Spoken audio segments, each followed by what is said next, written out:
There are honestly few libraries that actually blow me away from purely features because frankly we are spoiled for choice. There are so many libraries that are already out there or you could create your own, so why is this one so special? Well, basically Berserkr is continuing Keep Forest's new look that they had with Watchkeeper, which by the way, as a Kontakt Scripter myself, I found immensely impressive. Except this time I find that the sounds are so much better and everything just makes more sense as a result. Because seriously, a library is nothing if the sounds are terrible. But thankfully that doesn't appear to be a problem with this library. Just cop a load of this track featuring Berserkr.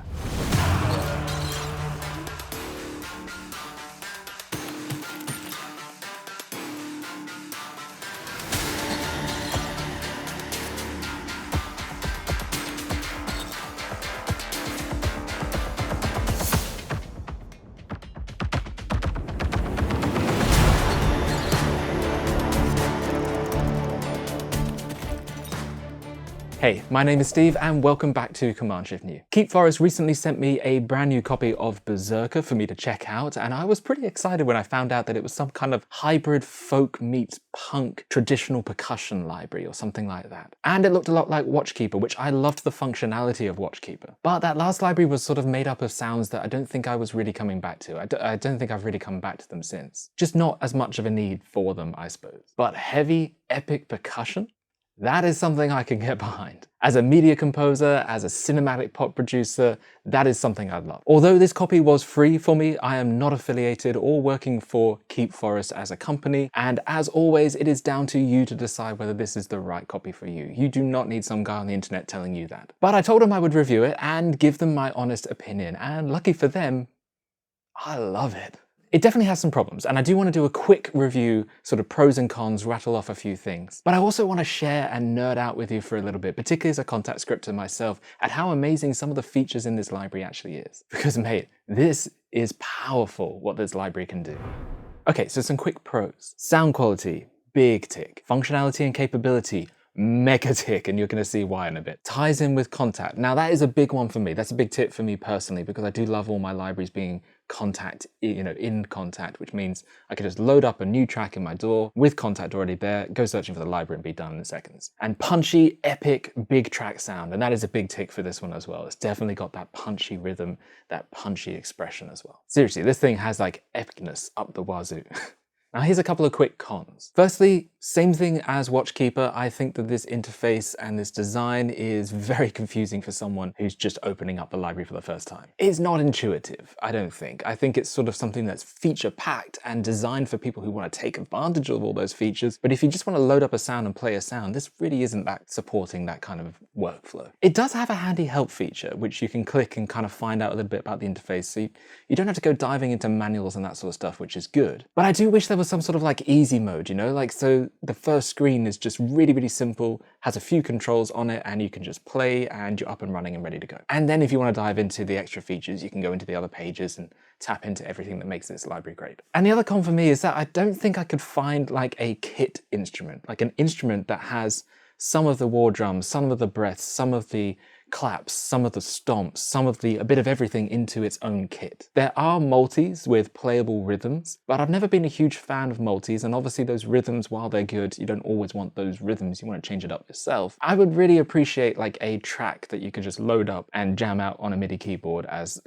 you would with like a drum kit library. It would just be nice to have that capability. You can obviously make your own multi, and using something like Logic Pro's multi-timbral tracks, you can definitely do that. I have a video on that if you want to check that out, so you could do that with this library. But I do kind of wish it just had like a kit option, I think that would be useful. Now in terms of a review, that's pretty much all I want to kind of say on it, because right now I want to nerd out a little bit on how amazing some of these features are and just show you around the interface. There is no way that I'm going to be able to cover off everything that this library does. It is huge, and it's going to take me even longer to kind of unlock all of its secrets. But wow, this thing can really do some cool stuff. So let's take a look at that. Okay, so let's take a look at the 3 different pages inside Berserkr and what they do. I've just loaded up a simple patch from War Drums, Punchy, Textile, and essentially it's on the first page. Now if I just press a few keys down here, we can hear some sounds coming out.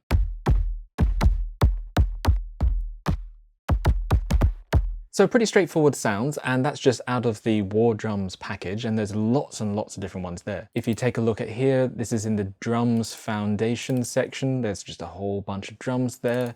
You've got weapons and textures, so you can jump into some metals, get some anvil sounds, that sort of thing. That'd be really cool. Breaths and growls, I really enjoyed some of those instruments as well. Whooshes and motions, which is fantastic, so it's giving you extra stuff like transitional elements and risers and that sort of stuff. There's even stuff for tones. You've got plucked things, you've got tonal effects, you've got a cello, which is just awesome. And of course, I've got the Pro version. There is a core version as well, some of the elements in there. But it depends on which version you get. Now let me introduce what this interface can actually do though. So we had our sounds basically playing out, and the really cool thing is down here, these key switches essentially change the pitch. So if I just play a middle C, and then I change it down to say a C0 here, we can hear it dropping in pitch. Pop it up an octave, you can hear that changing again. Let's set it back to its original. So you can customize it a little bit by tuning it up and down by using these key switches at the bottom to kind of shift the register of all the samples in that instrument up and down. But the magic comes from when you can start morphing the sound into something cool. So at the moment it's in something called step mode, and if this one was off, it would just play through all of these sounds in the samples. So if I hold down the C3 key, essentially, it's just playing through the whole sample. And that sample consists of multiple hits of the same thing, basically our round robins, and that's where the step mode comes in. With step mode on, if I keep clicking the step mode, it's going to jump to the next one. But I'm not going to hear all of them playing if I hold down the key. I'll only ever hear one at a time.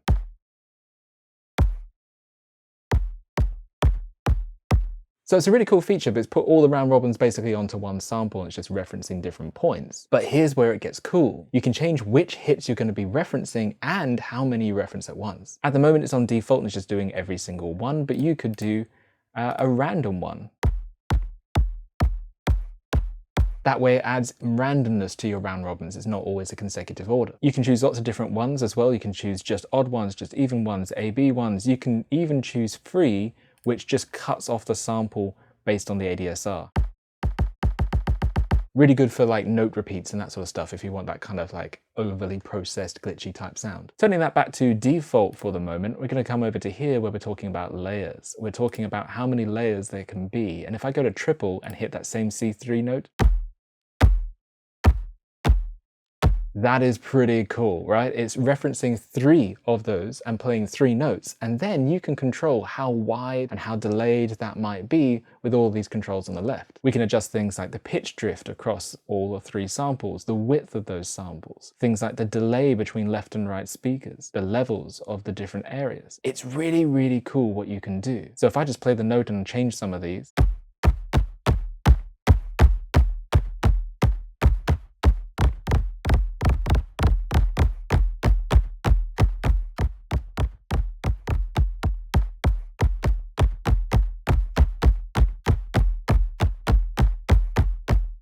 it's really cool that you can get this like really wide stereo interesting sound, or you can collapse it down into a single sound. Depends on what you want, right? Like if you want something that's all encompassing, big and epic, or you want something punchy down the middle and down to the point. Then you can turn it off step mode and you can turn it on to stretch mode. And what this does is it takes the last key that you played and stretches it across the whole keyboard. You can control just how high or low that goes, so we can move that up, or move this one down if we wanted to.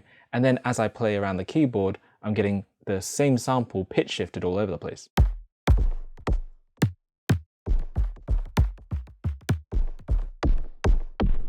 If I combine it with step mode, then I'm only getting single hits, and I might be getting the tripling effect, for example. These sorts of things are just unbelievably cool. Already on the front page, you've just got so much control for a percussion library, right? Like a lot of the time, percussion libraries are simply like, here's drum hits and here's some compression to make it thicker and, punchier. But this library really goes the extra mile, I feel, in terms of layering it. It's not super easy to kind of understand straight away, but there is a helpful little question mark in the top right corner. If you tap this question mark at the top right corner, you can get a info sort of section. So if you go to info on stretch mode, for example, and you can go back once you're done with that, or you can go to info on the step mode and work out how the layers works and all that sort of stuff. And you can go further into layers to look specifically at what each one does. Really, really cool.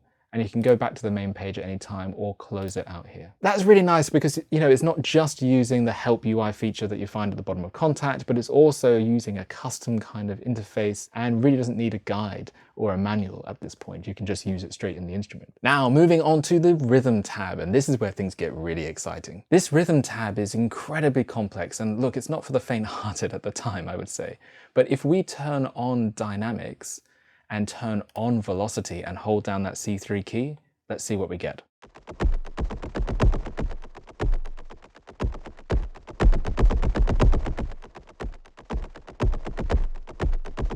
It is really, really cool because essentially what you're doing here is you are creating a sort of pattern and a rhythm just by altering the velocity and deciding what notes are hitting, essentially. It is actually quite simple what it is. It's just kind of like a note repeater or arpeggiator, but there's so much control. You can customize this pattern alone. If we come in here, we could say that the first one, we just want it to be a single hit. We don't want all these massive hits. And maybe this one will reduce to a single hit and then we'll drag it down. There's no hit there. And then let's maybe do that for this one as well. So there's a couple of beats there where there's absolutely no sound. This one, let's have a really big repetition ramp up. Let's just drag all those values up like that. Let's make it even more pronounced. And let's just hear what that sounds like.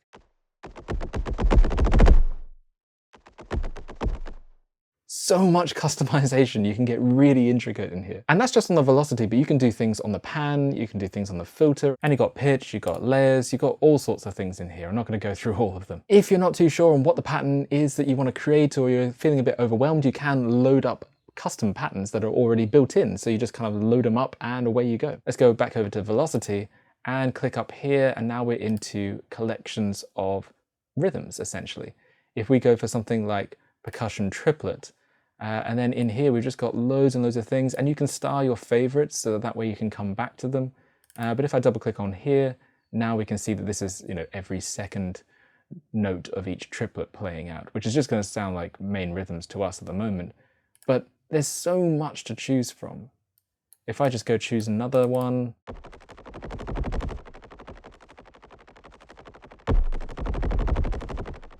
insanely cool. And you can get a lot from that sort of inspiration of just kind of loading up one of these rhythms and seeing what works. Now we had it on with dynamics, but you can turn on key sequence and then it's going to obey the keys that are below here. And you can change what key is being referenced.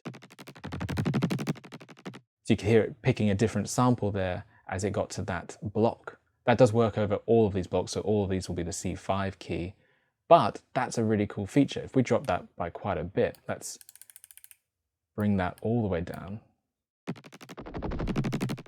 You can really hear that there. Now I could dive forever into this thing. This is insanely cool and I could spend so much time showing you every single thing. But for now, I'm just going to show you one more thing before moving on to the last tab. And that is that once you've got a rhythm here, you can actually get the MIDI for it exported straight to your DAW. These two buttons down here are quite useful. So if you like this rhythm and you want to turn it into a MIDI region, you can go get MIDI, comes up with a little tick there, and then you can just drag this in to your DAW. Just pop it anywhere you like, and you can see that rhythm has been added there. It's even picked up the notes, the note changes, so that way if you want to turn off the rhythm features and rely entirely on the MIDI, or come in here and customize it a little bit more, you could do that. You could come in here and go, I'm going to take away some of these notes, right? All you'd have to do is in Kontakt, you turn off your rhythm so that it's no longer playing a rhythm, just playing the straight notes, and then you hit play down here and away you go.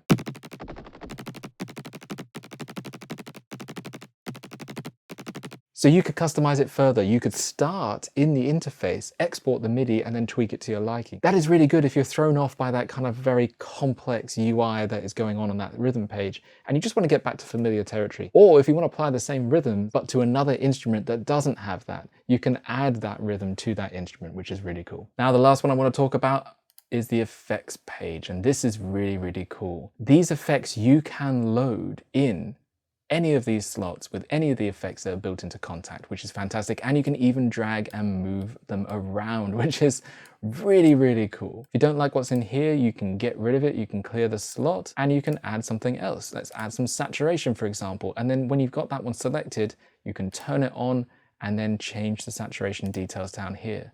If I stick to classic, for example, let's saturate it quite a bit and let's hit play on that rhythm. That is sounding intense. Let's add in some, let's say some feedback compression. Okay, it's getting a little loud there, and that is one thing that is something to be aware of with this library. You really do need to keep a look on the controls. It's very easy to pump this full of a lot of extra sound. So I'm going to pull back the output on this one, bring that output down, and let's try it again.